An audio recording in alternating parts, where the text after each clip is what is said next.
중국 우한에서 바이러스가 터졌을 때 2019년도 후반부에 여러 유튜브 방송을 통해서 이것은 먼저 접했었고 그래서 우리나라에 곧 올 것이라고 예상을 했었습니다. 저는 당연히 중국으로부터 오는 입국자들을 철저히 검사하거나 격리할 줄 알았습니다. 만약 제가 대통령이었다면 당장 중국에서 오는 모든 입국자들을 통제했을 것입니다. 그렇게 했다면 마스크를 더 만들 시간을 벌었을 것이고 국민들이 제대로 준비한 시간을 벌었을 것입니다. 대한의사협회에서도 중국으로부터 오는 모든 입국자를 제한해야 한다고 주장했으나 중국몽을 꿈꾸던 정부는 의사단체의 이러한 요구를 무시했고 중국에서 오는 사람들에게 열이 나는지 정도의 간단한 설문조사를 하는 수준으로 무방비 상태로 입국장을 방치했습니다. 제가 중국인 관광객이었다 하더라도 귀찮아서 열이 안 난다고 거짓말했을 것입니다.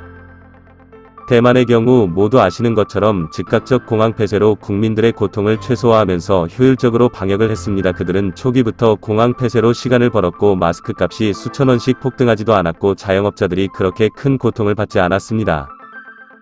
하지만 우리나라는 저도 자영업자 중의 한 명이지만 무방비 상태로 나라를 열어놓았고 마스크가 수천 원씩 하고 알코올 품절 사태 등 일시에 냄비 끓듯이 파동이 일어났고 결국에는 모든 자영업자들이 고통과 희생을 하게 되었습니다.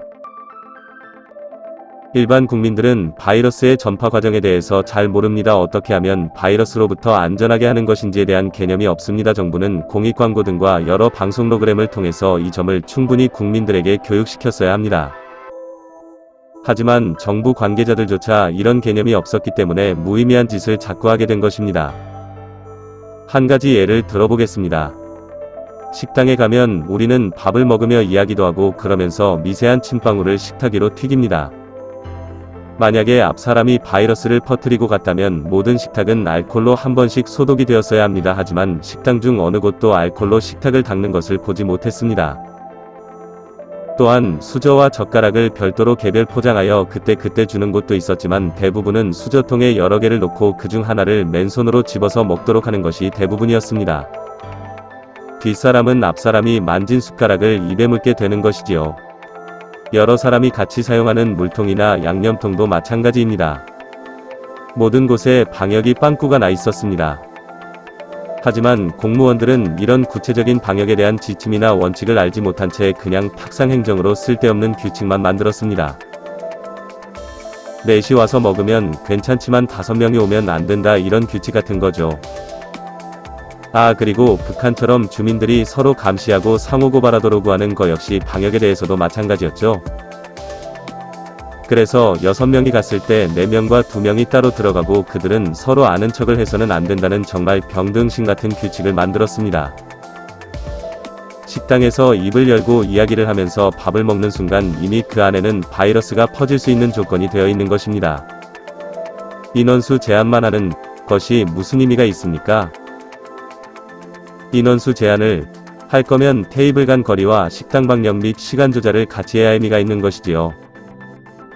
또한 더 가관인 것은 모든 장소에서 영업시간을 제한을 해서 사람들이 같은 시간에 몰리도록 만들어서 오히려 바이러스의 전파력을 높였습니다. 오히려 영업시간을 늘려서 단위 시간당 사람을 적게 받게 했어야 되는 거 아닙니까?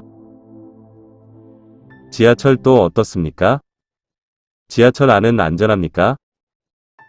지난 정부는 반정부 시위를 철저히 제한했습니다. 특히 의사들이 야외에서 시위했을 때 마스크를 쓰고 일정한 거리를 두고 있었음에도 불구하고 경찰들이 강하게 제재했었죠.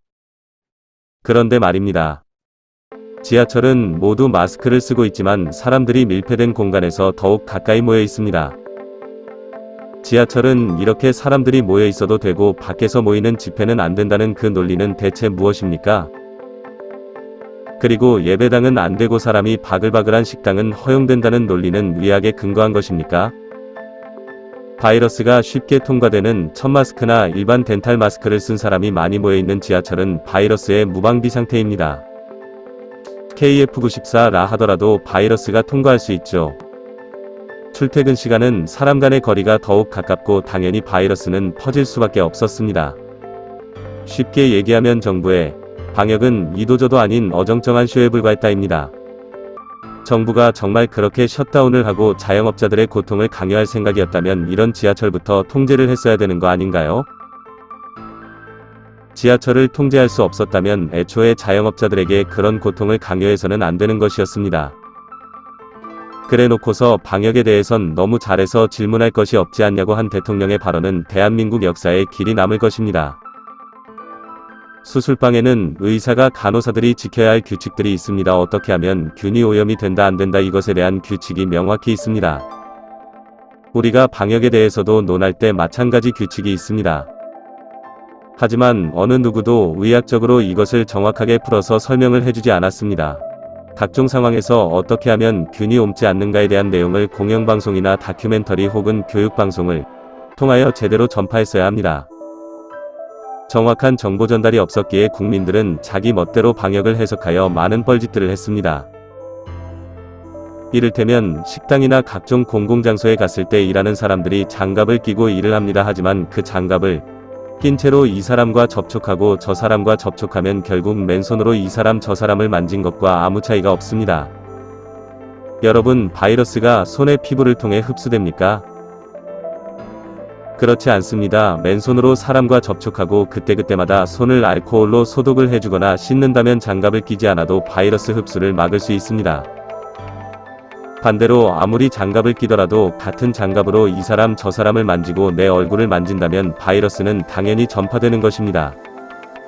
장갑을 끼고 아사람 저 사람과 접촉하는 사람들을 보면 그냥 코미디입니다. 내가 장갑을 끼고 이 사람을 만지고 저 사람을 만지면 그는 장갑을 끼었지만 감염의 매개체가 될 뿐입니다. 또한 그 장갑을 낀 손으로 본인의 얼굴을 만진다면 그 또한 감염이 됩니다. 그것은 바보짓입니다. 그런데 아무도 이것이 잘못된 것이라는 것을 이야기해주지 않습니다. 지난 2년간 의사 입장에서 국민들을 봤을 때 정말 웃기지도 않은 코미디가 너무나도 많았습니다. 국민들이 이렇게 코미디를 한 것은 누구의 잘못입니까? 제가 한 번은 코로나 초창기에 교회에 갔는데 전도사님이 장갑을 끼고 이 사람 저 사람과 신체 접촉을 하시더군요. 이것은 정말 무지에서 비롯된 행동입니다. 리을론 나중에는 그러지 않으셨지만이 모든 것이 정부의 캠페인 부재에서 비롯된 것입니다. 국민을 보호해야 할 정부가 제 역할을 못하기 때문입니다. 또한 질병관리청 직원들 중에는 의사들이 있었을 터인데 그들 역시 제대로 자신의 역할을 하지 않았습니다. 그들이 의사로서의 역할을 제대로 했다면 국민들이 이런 코미디를 하고 있을 때 그것을 가만히 보고 있었을까요? 제대로 된 방역정책이었다면 유명 메이저급 병원이나 대학병원의 감염병 관련 교수들과 전문가들을 특별 채용하여 그들로 하여금 전국민 방역 대책을 세우고 국민 계몽을 하도록 했어야 합니다. 하지만 전문가의 의견을 철저히 무시하고 오로지 군중을 통제하는 데만 이 방역 정책을 이용했습니다. 밑보인 집단은 즉시 희생양으로 신천지나 성적 소수자들, 기독교인, 집회를 하는 반정부 시위대나 의사 집단, 사마 언론이 공격을 하도록 유도했고 또한 내로남불이라고 정권의 편이거나 정권 창출에 지분이 있는 단체들은 단체 행동을 해도 별다른 제재를 받지 않았습니다. 다시 한번 말합니다. K방역은 그동안 전 세계적으로 유명한 코미디를 한 것입니다. 바이러스 입장에서 본다면 인간들은 뻘짓을 한 것입니다. 방역을 할 거면 제대로 하고 어차피 제대로 하지 못할 거면 합리적으로 했어야 되는 것입니다. 그들이 했던 방역은 중증도를 완화시키거나 전파 속도를 원하는데 큰 도움을 주지 못한 것 같습니다. 왜냐하면 전파될 거는 이미 다 전파되고 있었기 때문입니다. 지하철과 헬스장, 식당 등등에서 말이죠. 여러분, 지하철이 더 위험합니까? 교회가 더 위험합니까? 네, 지하철이 더 위험합니다. 바이러스를 막아주지 못하는 허술한 마스크를 낀 사람들이 많이 있고 그들이 가까이서 몸을 접촉하고 있었기 때문입니다. 야외 집회가 더 위험할까요? 마스크를 벗고 이야기를 하며 밥을 먹는 식당이 더 위험할까요? 당연히 식당이 더 위험한 거죠. 알코올로 소독하지 않는 식탁은 바이러스의 매개체가 되는 것입니다. 보건복지부는 모든 카페와 식당에서 제대로 방역이 이루어지도록 했어야 합니다. 이미 다 지난 이야기이고 이제는 소용이 없을 것 같지만 앞으로 또 다른 감염병 사태가 발생할 수 있고 새로운 정부는 제발 머저리 짓을 하지 않았으면 합니다.